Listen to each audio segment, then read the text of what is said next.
Maths 1 algebra का question bank का 4 marks का सम मैं आज सिखा रहा हूँ। बहुत सारे बच्चों ने रिक्वेस्ट की है कि सर वो 4 मार्क्स का और 3 मार्क्स के सम्स में डाउट्स है, नहीं आ रहे हैं। तो प्रोबेबिलिटी चैप्टर के 4 मार्क्स के सम से स्टार्ट कर रहे हैं। आगे भी मैं वीडियो बनाता जाऊँगा एक एक चैप्टर वाइज 4 मार्क्स 3 मार्क्स का। मैं लास्ट से स्टार्ट कर रहा हूँ क्योंकि मेरे हिसाब से ये चैप्टर स्कोरिंग है, इजी है और इसके 4 मार्क्स के सम्स भी बहुत इजी है। ठीक है, तो ध्यान देना है। फर्स्ट क्वेश्चन, इन वन बैग 5 वाइट बॉल्स। देखो ये जो क्वेश्चन ट्रांसलेट किया हुआ है मराठी मीडियम वालों से, मराठी मीडियम का क्वेश्चन बैंक आया है अलजेब्रा का मैथ्स 1 का, बट इंग्लिश मीडियम का अब तक रिलीज़ नहीं हुआ है। तो ये क्वेश्चन ट्रांसलेट किया हुआ है Marathi medium to Marathi to English, right. In one bag 5 white balls and remaining are blue balls. एक बैग है जिसमें 5 सफ़ेद बॉल है और बचे हुए ब्लू बॉल्स है। ब्लू बॉल्स कितने नहीं दिया है, बट वाइट बॉल्स 5 है। If the probability of blue ball is twice the probability of white ball. फिर एक कंडीशन दिया है, ब्लू बॉल की प्रोबेबिलिटी दुगनी है, डबल है वाइट बॉल की प्रोबेबिलिटी से। कंडीशन दिया है probability of blue ball is twice the probability of white ball. Blue ball की प्रोबेबिलिटी दुगनी है वाइट बॉल की प्रोबेबिलिटी से। Find the probability of selected blue ball from the bag. ठीक है, तो ब्लू बॉल की क्या प्रोबेबिलिटी रहेगी हमें फाइंड करना है। देखो वापस बोल रहा हूँ, मैथ्स 1 यानी अलजेब्रा प्रोबेबिलिटी चैप्टर का 4 मार्क्स के सम्स कर रहे हैं। 4 मार्क्स के 5 सम्स है क्वेश्चन बैंक में, ये उसका फर्स्ट क्वेश्चन है। मैं पाँचों सॉल्व करके दूंगा। पांचों सम्स मेरे हिसाब से बहुत इजी है, लेकिन कमेंट्स में बच्चों ने रिक्वेस्ट की कि सर ये हार्ड लग रहा है, नहीं समझ में आ रहा है, तो उनके लिए ये वीडियो बनाया जा रहा है। और इसके बाद में एपी का भी बनाऊंगा और बाकी सारे चैप्टर्स, इवन ज्योमेट्री भी करेंगे। ठीक है, तो एमसीक्यूज़ और 1 मार्क्स 2 मार्क्स के जो सम्स है, एमसीक्यूज़ और 2 मार्क्स के सम्स, वो तो ईजी है, कर ले रहे हैं। बट 3 मार्क्स 4 मार्क्स में मोस्टली लोगों को डाउट है, खास करके 4 मार्क्स में। और ये 4 मार्क्स के सम छोड़ने जैसे नहीं है, बहुत सिंपल और इजी है। एक बार देखोगे ध्यान से तो समझ जाएगा। तो फोकस। हाँ, तो probability of blue ball double है प्रोबेबिलिटी ऑफ वाइट बॉल से, और नंबर ऑफ वाइट बॉल दिया है, यहाँ पे दिया है कितने वाइट बॉल है 5, तो नंबर ऑफ वाइट बॉल दिया है 5। ऑलराइट, ये दो चीज़ें गिवन है और हमें फाइंड करना है प्रोबेबिलिटी ऑफ ब्लू बॉल। हमें फाइंड करने बोला है find probability of blue ball, ये हमें फाइंड करने बोला है। तो मैंने यहाँ लिख दिया है जो फाइंड करने बोला है, जो कंडीशन दिया है, और नंबर ऑफ वाइट बॉल दिया है, नंबर ऑफ ब्लू बॉल नहीं दिया है।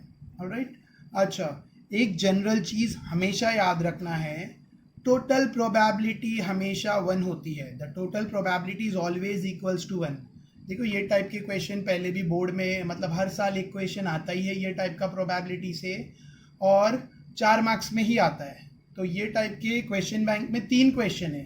ठीक है, कौन से 3 है मैं आगे बताता जाऊंगा, बट ये तीनों सम्स बार बार एग्जाम में आते हैं। तो ये तीनों, मतलब ये टाइप के क्वेश्चंस तो मोस्टली आते हैं। तो इसमें से मुझे उम्मीद है ये 5 में से क्वेश्चन ज़रूर आएगा 4 मार्क्स के लिए। तो 4 मार्क्स, अच्छा 4 मार्क्स काफ़ी होता है, मतलब उसको ईजिली हम लोग मिस नहीं कर सकते। ऑलराइट, तो दिस इज़ माय सॉल्यूशन।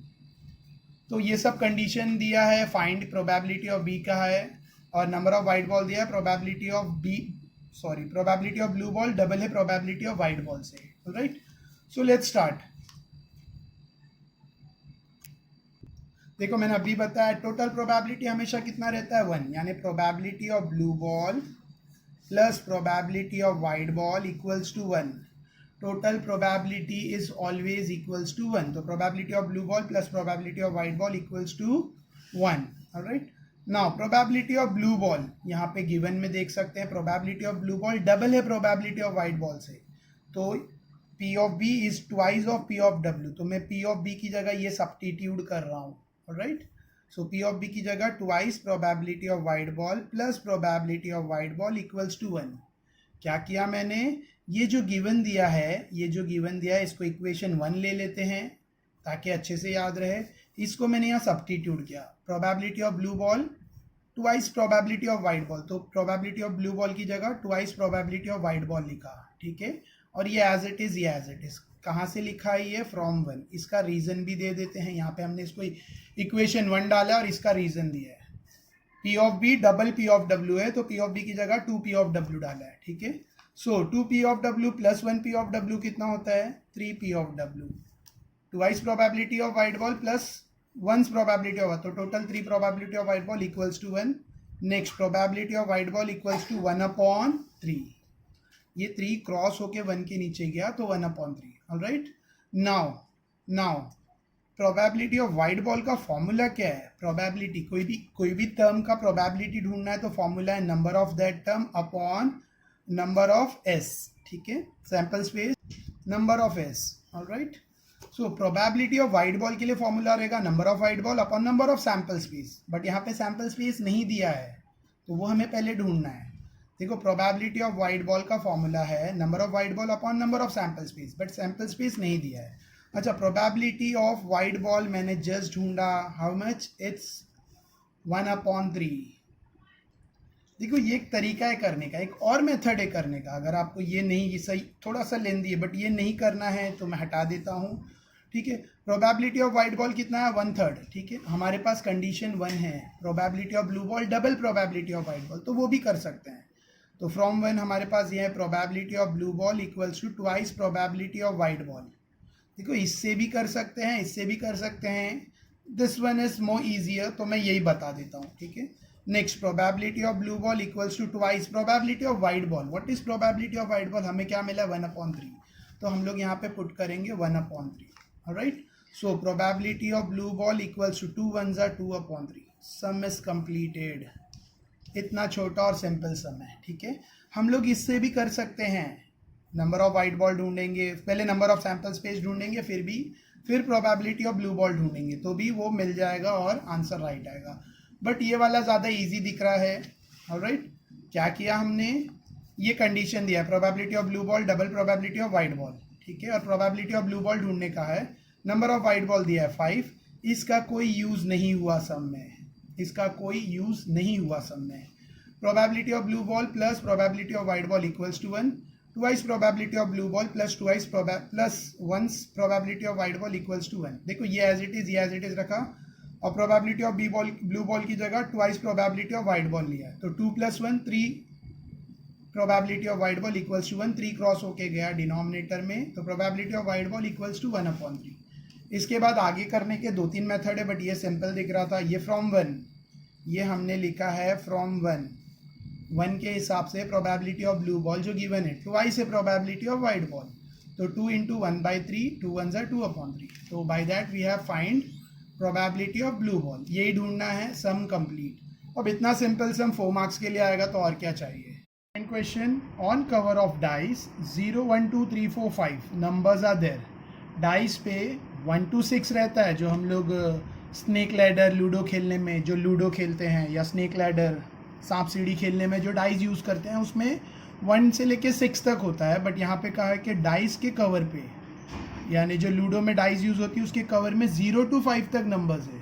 0 है, 1 है, 2 है, 3 4 5, 6 नहीं है, और 6 की जगह पे 0 है. Are there if that dice throws 2 time, अगर डाइस को 2 बार फेंका गया, then find probability of getting 0 as the product of upper number. अगर डाइस को 2 बार फेंका गया तो 0 आंसर आएगा. इसकी प्रोबेबिलिटी ढूंढो. तो सोल्यूशन में हम सबसे पहले क्या करेंगे? Sample space. ठीक है, सो सैंपल स्पेस एस क्या रहेगा? सैंपल स्पेस, देखो, फर्स्ट डाइस में 0, सेकंड में 0, एक चांसेस है. फिर 0 1 0 2 0 3 0 4 0 5. ऑलराइट, 0 6 नहीं, क्योंकि डाइस में 0 to 5 तक ही नंबर है, 6 नहीं है. तो 0 0 0 1 0 2 0 3 0 4 0 5. नेक्स्ट सेकेंड 1 0, एक लाइन छोड़ के लिखता हूँ, 1 0 1 1 आ सकता है, 1 2 1 3 1 4 1 5. राइट. Third option 2 0 2 1 2 2 2 3 2 4, next 2 5. फिर 3 0 3 1 3 2 3 3 3 4 3 5. Next 4 0 4 1 4 2 4 3 4 4 4 5 5 1 5 2 5 3 5 4 5 2, sorry, this is 5 1, sorry, 5 0 5 1 5 2 5 3 5 4 और 5 5 और उसको 2 बार डाला गया, इसके लिए 2 आंसर्स आएंगे। जीरो, फर्स्ट में 0, सेकेंड टाइम 0 आएगा, first time 0, second time 1, first time 0, second time 2, ऐसे 36 आंसर्स आ सकते हैं। 36 से गिन सकते हैं, टोटल ये 36 है। नंबर ऑफ एस, क्योंकि 36 आंसर आ रहे हैं तो नंबर ऑफ एस 36 है। ऑलराइट, अभी पूछा है, क्वेश्चन में पूछा है find the probability of getting 0 as the product मतलब multiply on the upper face. अगर अपर फेस को मल्टीप्लाई करेंगे तो 0 आना चाहिए। तो 0 0 जा 0, 0 1 जा 0, देखो ये एक है, 0 1 जा 0, 0 2 जा 0, 0 3 जा 0, 0 4 जा 0, 0 5 जा 0। तो ये सब में आंसर 0 आ रहा है। ऑलराइट, और यहाँ पे भी देख सकते हो 0 0 1 0 जा 0, 2 0 जा 0, 3 0 जा 0, 4 0 जा 5 0 जा 0, 6 0 जा 0। तो ये सब में भी आंसर क्या आ रहा है? 0। तो ये वो नंबर ऑफ टर्म्स है। ऑलराइट, थोड़ा सा ब्लर हो गया है, let make it clear. So A event है ऑफ गेटिंग प्रोडक्ट 0। तो ए इवेंट में क्या क्या आएगा? 0 0 आएगा, 0 1 आएगा, 0 2 आएगा, 0 3 आएगा, 0 4 आएगा, 0 5 आएगा। ऑलराइट, और क्या आएगा? 1 0 आएगा। देखो 0 0 यहाँ से भी आ रहा है, यहाँ से भी आ रहा है, तो ये मैंने लिख दिया। अब ये 1 0 2 0 3 0 4 0 5 0 6 0, टोटल 11 है। ऑलराइट, सो 1 0 2 0 3 0 4 0 5 0। ऑलराइट, सो ये सब इवेंट ए में आ रहा है। ये कौन से नंबर है? ये अपर फेस जो मल्टीप्लाई करके 0 हो रहा है, जिसका प्रोडक्ट 0 हो रहा है वो मैंने यहाँ लिख दिया है। जो प्रोडक्ट 0 हो रहा है मीन्स मल्टीप्लाई करके 0 हो रहा है, वो लिखा है। बाकी सब आप मल्टीप्लाई करोगे, 1 1 जा 1, 1 2 जा 2, 1 3 जा 3, 0 नहीं आ रहा है। सिर्फ ये सारे 0 आ रहे हैं और ये सब 0 आ रहे हैं। तो ए में सारे इवेंट लिख दिए जिसका अपर प्रोडक्ट 0 हो रहा है। ठीक है, तो नंबर ऑफ ए कितना हो रहा है? काउंट करके देखेंगे तो 11 है। ऑलराइट, अब इसका हमें प्रोबेबिलिटी ढूंढना है। तो probability of A equals to, formula बहुत सिंपल है, number of A upon number of S. Probability A का क्या फॉर्मूला है? Number of A upon number of S, that is equals to number of A है 11 upon number of S है 36। तो मेरा answer है 11 अपॉन 36। तो सेकेंड सम कंप्लीट हो गया हमारा, बहुत सिंपल और इजी सम था। Next question 3। क्वेश्चन 3 दिया है, one wandering helicopter shown in the diagram. यहाँ पे वैसे डायग्राम में हेलीकॉप्टर नहीं है, लेकिन ये एक फील्ड है, रेक्टेंगुलर फील्ड, और यहाँ पे हेलीकॉप्टर घूम रहा है। ठीक है, will fall in the shown rectangle. एक हेलीकॉप्टर है जो ये रेक्टेंगल पर गिरेगा, ये रेक्टेंगल के अंदर गिरेगा। ठीक है, find the probability of helicopter falling in the base rectangle. और यहाँ पे लिखा है बेस, सॉरी मैंने लिखने भूल गया, दिस इज बेस रेक्टेंगल, और इसको नाम दिया है बेस।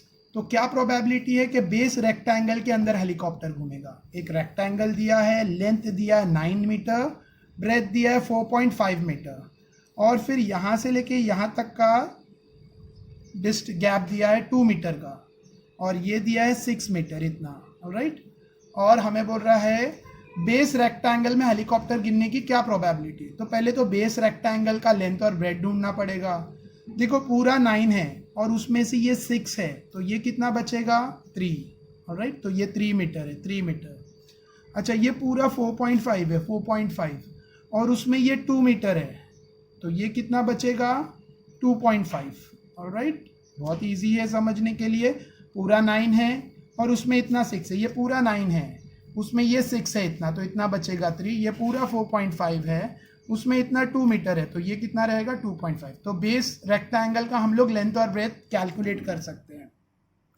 सो पहले हम लोग रेक्टेंगल करेंगे, शोन रेक्टेंगल, गिवन रेक्टेंगल। बड़े रेक्टेंगल का लेंथ दिया है 9 मीटर और ब्रेथ दिया है 4.5 मीटर। ऑलराइट, ये जो बड़ा रेक्टेंगल है इसके ऊपर हेलीकॉप्टर घूम रहा है। इधर लिखा है हेलीकॉप्टर वेंडरिंग, वेंडरिंग मतलब घूमना, वेंडरिंग। ठीक है, देखो ये सब ट्रांसलेट करके लिखा हुआ क्वेश्चंस है, जो मराठी में आया है, इंग्लिश में अब तक आया नहीं। मतलब अलजेब्रा मैथ्स 1 का इंग्लिश अब तक रिलीज ही नहीं हुआ क्वेश्चन बैंक, तो मराठी की क्वेश्चन बैंक को इंग्लिश में हमने ट्रांसलेट किया है, तो एक एक क्वेश्चन मुझे लिखना पड़ रहा है।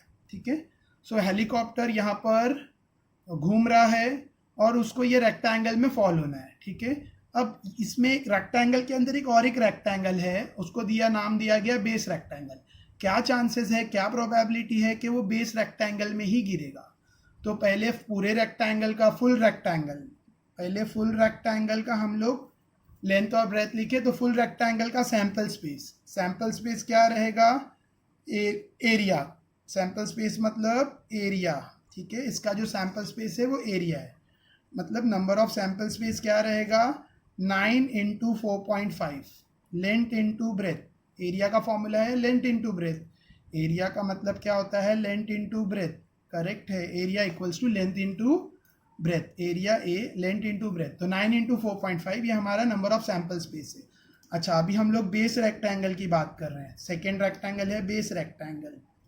सो बेस रेक्टेंगल का हम लोग लेंथ और ब्रेथ कितना दिया है? तो यहाँ पे बेस रेक्टेंगल का लेंथ ब्रेथ नहीं दिया है, ठीक है, लेकिन पूरा 9 है, उसमें इतना 6 दिया है। तो बेस रेक्टेंगल कितना रहेगा? 9 माइनस 6 दैट इज 3।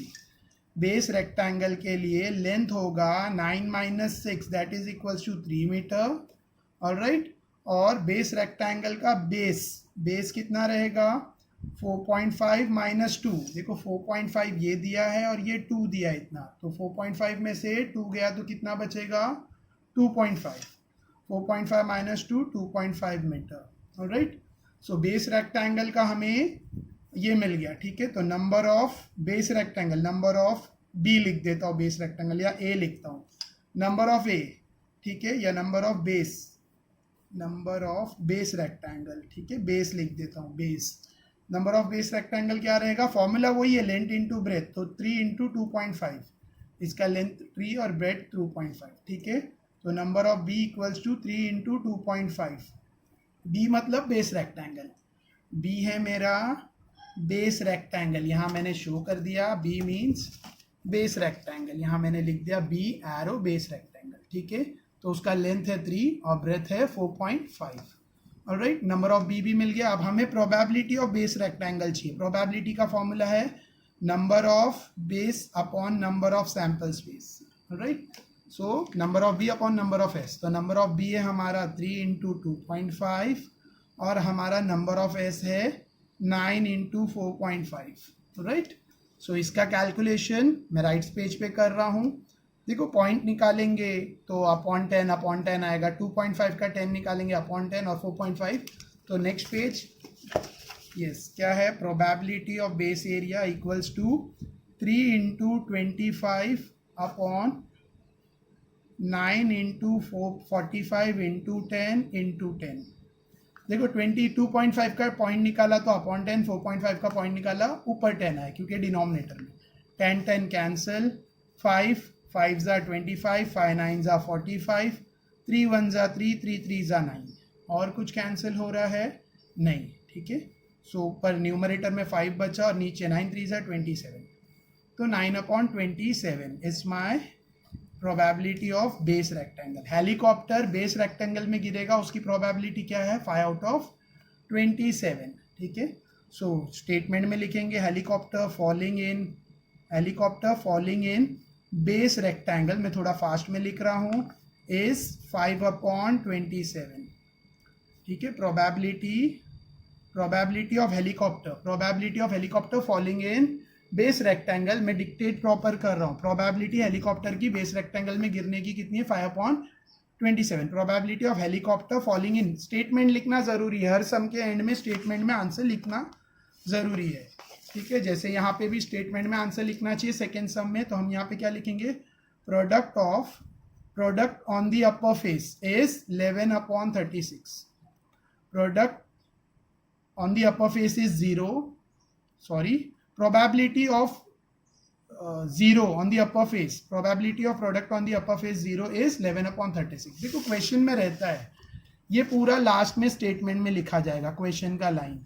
देखो probability of getting 0 as the product of upper face is answer 11/36। तो क्वेश्चन से कॉपी करेंगे statement, probability of getting 0 as the product of the upper face is 11/36। Same first sum में भी ऐसी question से copy करके statement बनाएंगे। Last answer के एंड में स्टेटमेंट चाहिए, तो यहाँ पे भी therefore probability of selected blue ball from the bag will be 2/3. ये फर्स्ट सम था. ऑलराइट, सो आई होप समझा. यहाँ पे भी स्टेटमेंट क्वेश्चन से ही बनाएंगे. क्या रहेगा क्वेश्चन में स्टेटमेंट? therefore देखो यहाँ पे पूरा स्टेटमेंट रहता है, यहाँ से statement the probability of helicopter falling in the base rectangle is, और जो भी आंसर है 5/27. आंसर हमें 5/27 मिला. ऑलराइट, नेक्स्ट क्वेश्चन फोर्थ वाला. क्वेश्चन फोर्थ है ABC are 3 horse that are participant in race. 3 घोड़े हैं ABC नाम के, ठीक है. 3 हॉर्सेस है, 3 घोड़े हैं. एक का नाम A है, एक का नाम B, एक का नाम C. तीनों रेस में पार्ट ले रहे हैं. The probability of A horse winning race is twice the probability of B win race. A के जीतने के चांसेस B के डबल है, ठीक है. तो probability of A winning the horse is twice the probability of B. ये condition दिया है. इक्वेशन 1 डाल देते हैं. देखो मैं सोल्यूशन स्टार्ट कर दिया हूँ, बहुत इजी सम है ये भी. ए के जीतने की प्रोबेबिलिटी दुगनी है, ट्वाइस है, the probability of B winning the race. Next आगे क्या दिया है? आगे the probability of B win the race is twice the probability of C, और probability of B winning the race is twice the probability of C. A की probability B से double है और बी की प्रोबेबिलिटी सी से double है. इसको 2 डालेंगे, ठीक है. Find the probability of winning the horses. तो हर घोड़े की क्या प्रोबेबिलिटी है फाइंड करने बोला है. बहुत सिंपल सम है. देखो टोटल प्रोबेबिलिटी मैंने फर्स्ट सम में भी बताया था, total probability is always equals to 1. तो यहाँ पे 3 पार्टिसिपेंट है, तीनों की टोटल प्रोबेबिलिटी 1 रहेगी. Probability of A plus probability of B plus probability of C. Total probability equals to क्या होता है? 1. ऑलराइट, अभी probability of A, what is probability of A? Double probability of B. तो 2 probability of B plus probability of B plus probability of C equals to 1. Probability of A की जगह 2 probability B. कहाँ से लिखा? From 1. From 1. Reason दे रहा हूँ मैं कि 1 से लिख रहा हूँ मैं, ठीक है. अच्छा ये कहाँ से आया? गिवन है. ये कहाँ से आया? गिवन है. प्रोबेबिलिटी ऑफ ए डबल है प्रोबेबिलिटी ऑफ बी, गिवन है, इसको 1 डाला है मैंने. Probability of B winning the race is double probability, twice the probability of C, इसको मैंने 2 डाला, गिवन, ठीक है. अभी टोटल प्रोबेबिलिटी 1 होता है, तो probability of A plus probability of B plus probability of C equals to 1. अभी प्रोबेबिलिटी ऑफ ए की जगह मैंने क्या पुट किया? 2 probability B plus probability B plus probability C equals to 1. ये दोनों एज इट इज रखा है, सिर्फ इसकी जगह ये पुट किया है. देखो ये प्रॉब्लम सेट में क्वेश्चन है टेक्स्ट बुक में. अभी प्रोबेबिलिटी ऑफ बी का वैल्यू पुट करेंगे. What is probability B? Probability B क्या होता है? Double probability C. तो ये 2 ऑलरेडी वैसा ही है. अब ये प्रोबेबिलिटी बी, इसकी जगह मैं क्या पुट करूंगा? 2 प्रोबेबिलिटी सी. ऑलराइट, ये 2 लिखा इधर, और प्रोबेबिलिटी बी जगह 2 प्रोबेबिलिटी सी प्लस फिर से प्रोबेबिलिटी बी, तो इधर क्या आएगा? 2 probability of C plus probability of C equals to 1. Alright, next 2 2 जा 4 probability C plus 2 probability C plus probability C equals to 1. Next 4 probability C plus 2 probability C 6 हो गया. 6 plus 1 probability सी 7 हो गया. 4 plus 2 plus 1, 4 2 6 plus 1 7. तो 7 probability of C equals to 1. So probability of C equals to 1/7. एक मिल गया, सी का मिल गया, ठीक है. सी प्रोबेबिलिटी ऑफ सी, हॉर्स सी की प्रोबेबिलिटी जीतने की कितनी है? 1/7. कैसे आया? सिंपल, ठीक है. 4 प्रोबेबिलिटी सी प्लस 2 6 प्लस 1, इधर कुछ नहीं है तो 1 है, ठीक है. तो 4 प्लस 2 6 प्लस 1 7. तो total 7 probability C equals to 1. 7 denominator में गया, क्रॉस डिवाइड होके, क्रॉस होकर क्रॉस मल्टीप्लाई होकर डिनोमिनेटर में गया. तो probability of C equals to 1/7. चलो अब फिर इसको इसमें सब्स्टिट्यूट करेंगे. ये जो प्रोबेबिलिटी ऑफ सी मिला है उसको इक्वेशन 2 में सब्स्टिट्यूट करेंगे, ठीक है. सो इक्वेशन 2 है ये, probability of B equals to twice probability of C, ठीक है. इक्वेशन 2 लिखा मैंने, फ्रॉम 2 यहाँ लिख देता हूँ, रीजन चाहिए तो फ्रॉम 2 के हिसाब से probability of B equals to twice probability of C. तो probability of B equals to twice probability of C. कितना दिया है? 1/7. प्रोबेबिलिटी ऑफ सी हमें मिला 1/7, तो यहाँ सब्स्टिट्यूट करना है. पी सी की जगह 1/7. सो क्या मिलेगा? 2 1 2/7. So we got probability B भी मिल गया हमें, ठीक है, बी हॉर्स का भी प्रोबेबिलिटी मिल गया। अब ए का, A what is A, probability A क्या है, ट्वाइस प्रोबेबिलिटी ऑफ सी, तो from one probability of A equals to twice probability of B, right, that is equals to twice probability of B हमें क्या मिला 2/7, तो into 2/7, 2/7 कितना होता है, so probability of A equals to 2 is 4/7, तो हमें ए का भी मिल गया। सो यहाँ पे हमें तीनों का मिल गया। देखो मैं पेज टर्न नहीं किया, यहाँ पे मार्जिन में लिख दिया है क्योंकि अभी पेज टर्न करूँगा फिर वीडियो पॉज करना पड़ेगा। सो सी भी मिल गया, सी की मदद से बी मिला और बी की मदद से ए मिल गया, तो तीनों की प्रोबेबिलिटी मिल गई, ए की 4/7, बी की 2/7, सी की 1/7। तो हम लोग फाइनल आंसर स्टेटमेंट में लिखेंगे, क्या लिखेंगे, the probability of A winning the race is, the probability of horse A winning the race is 4/7, the probability of horse B winning the race is 2/7, the probability of horse C winning the race is 1/7। Statement में लिखेंगे, sum complete. Next question, question 5th, a bag has 8 red and some blue ball, एक bag में 8 red ball है और कुछ blue ball है, तो number of red ball दिया है 8 और नंबर ऑफ ब्लू बॉल नहीं पता कितना दिया है, सम ब्लू बॉल लिखा है बस। If one ball selected randomly then red balls and blue ball probability ratio is 2:5, बोल रहा है एक बॉल उसमें से रैंडमली लिया तो रेशियो क्या रहेगा, देखो probability of red ball ratio probability of blue ball कितना दिया है 2:5, एक बॉल रैंडमली सिलेक्ट किया है और फिर रेशियो दिया है, किसका रेशियो दिया, red ball to blue ball, क्या रेशियो दिया है 2:5। अब इसको हमें कॉमन मल्टीपल से कर सकते हैं, let the common multiple be x, let the common multiple के भी ले सकते हैं एक्स भी ले सकते हैं, ठीक है, मल्टीपल बी एक्स, तो प्रोबेबिलिटी ऑफ रेड बॉल हो जाएगा 2x और प्रोबेबिलिटी ऑफ ब्लू बॉल हो जाएगा 5x, ठीक है। देखो रेशियो में दिया है तो कॉमन मल्टीपल x लिया तो प्रोबेबिलिटी ऑफ रेड बॉल क्या होगा 2x, probability of blue ball 5x। अभी हमने पहले पढ़ा था क्या, टोटल प्रोबेबिलिटी हमेशा कितना रहता है 1, सो प्रोबेबिलिटी ऑफ, देखो रेशियो में भी कर सकते हैं अपॉन में भी, बेटर है, कॉमन मल्टीपल से भी कर सकते हैं और रेशियो में भी कर सकते हैं, बेटर रहेगा कॉमन मल्टीपल। अच्छा, टोटल प्रोबेबिलिटी हमेशा 1 होता है, तो probability of red ball plus probability of blue ball equals to, total probability हमेशा 1 होता है, फर्स्ट सम में भी मैंने यही कहा था, फोर्थ सम में भी कहा, यहाँ पे भी बता रहा हूँ।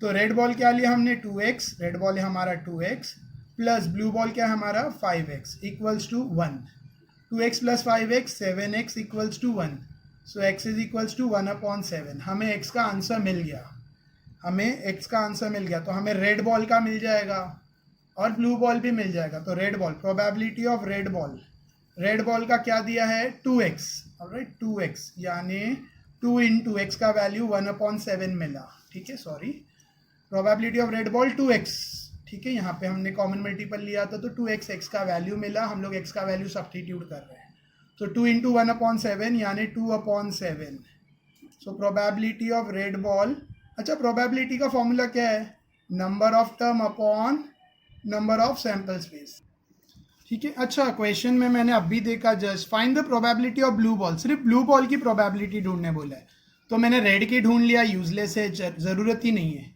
डायरेक्ट ब्लू बॉल की बोला है तो x मिला मुझे 1/7, तो मैं direct probability of blue ball ढूंढ सकता हूँ, ठीक है। क्वेश्चन में रेड बॉल की नहीं बोला है, direct probability of blue ball, so probability of blue ball के लिए आएगा 5x है, that is equals to 5 into 1/7, x का वैल्यू 1/7, 5 1 जा 5/7, तो by that we have completed the sum, probability of blue ball equals to 5/7, ये है मेरा आंसर। फाइनल आंसर स्टेटमेंट में लिखेंगे, क्या लिखेंगे, therefore probability of blue ball is 5/7, ठीक है, स्टेटमेंट में लिखेंगे, देयरफॉर जो फाइंड करने बोला है। अगर रेड बॉल बोलता तो मैं ये करता, लेकिन मैंने बाद में देखा रेड बॉल नहीं बोला, सिर्फ ब्लू बॉल, तो therefore probability of blue ball is 5/7। By that मैंने प्रोबेबिलिटी के 4 मार्क के पांचों सम कंप्लीट कर लिए, 4 मार्क के ऑल 5 सम्स मैंने सिखा दिए हैं। अगर वीडियो अच्छा लगा हो तो शेयर करो, share the video with all your friends. Thank you.